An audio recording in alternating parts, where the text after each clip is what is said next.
naturally anyhow. Well, it's so wonderful to be with you all here today for such a worthy cause.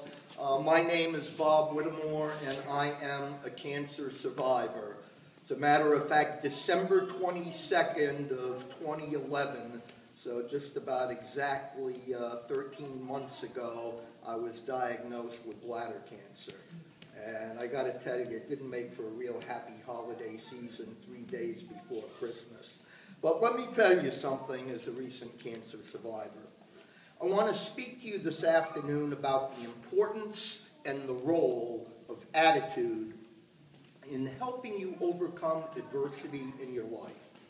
It has been said that attitude is like the aperture of a camera. If it is large and open, all of your talents and abilities can shine through. But if it is closed and small, only a few of your capabilities, if that, will make themselves known. Attitude is a habitual and enduring way of thinking that controls our overt actions. Your personality is the outer expression of your inner attitudes. And in the final analysis, we are either the victims or the beneficiaries of our attitudes. I had to learn how to deal with adversity early in my life when I was diagnosed with polio at age 1. I grew up having to wear big, ugly brown braces, couldn't go out and play with the rest of the kids because of my disability. I had a low sense of self-esteem, and I grew up with a poor self-image. However, over the course of the years, I've come to realize the importance of an overall attitude of personal optimism and enthusiasm. I've learned to visualize the type of person I would most like to become, and this powerful visualization has had a very positive impact on my self-image. Growing up as a polio survivor, I came to understand the psychosomatic relationship, mind and body, and that we can sometimes positively impact our health outcomes through the use of visualization techniques.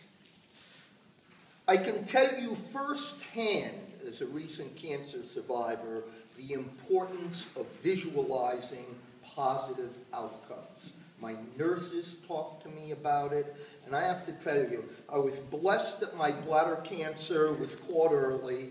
During the first 6 months of last year, I underwent 4 surgical procedures, culminating in a 5-hour robotic-assisted surgery. The people at Mass General are just angels. They're wonderful.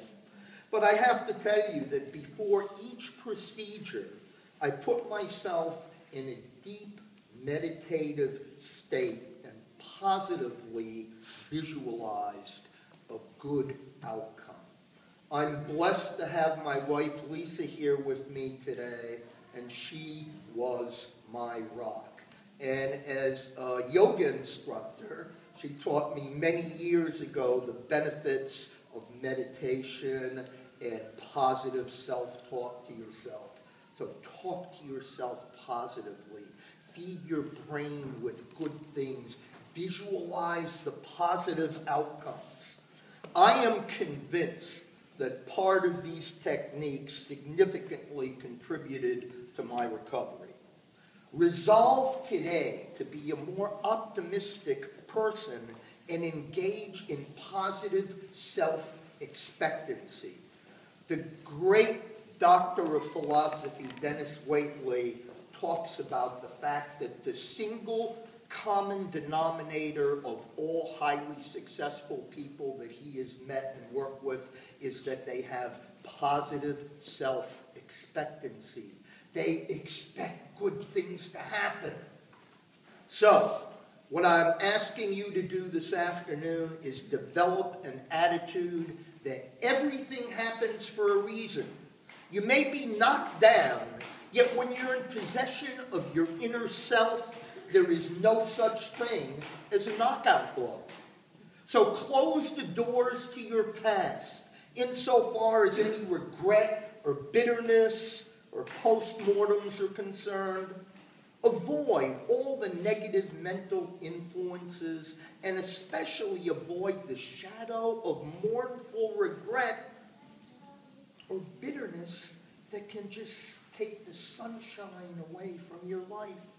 Don't allow the sunshine to be taken from your life.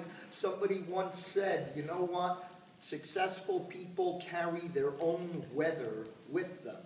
And if you've ever flown, you know that it can be a blizzard on the ground, but the second you get up to 30,000 feet above the clouds, the sun is always shining. So carry your own weather with you. Realize that neither the way to success, nor the way to peace of mind, or the way to your health leads through the graveyard of unpleasant memories long past. Adopt the attitude that every adversity has within it the seed of an equivalent or greater benefit. And I'd like to close by leaving you with the words of author Charles Swindoll, who said, "The longer I live, the more I realize the impact of attitude on life. Attitude to me is more important than facts. It's more important than the past, than education, than money, than circumstances, than failure, than successes, than what other people think or say or do. It is more important than appearance, giftedness, or skill. It will make or break a company, a church, a home.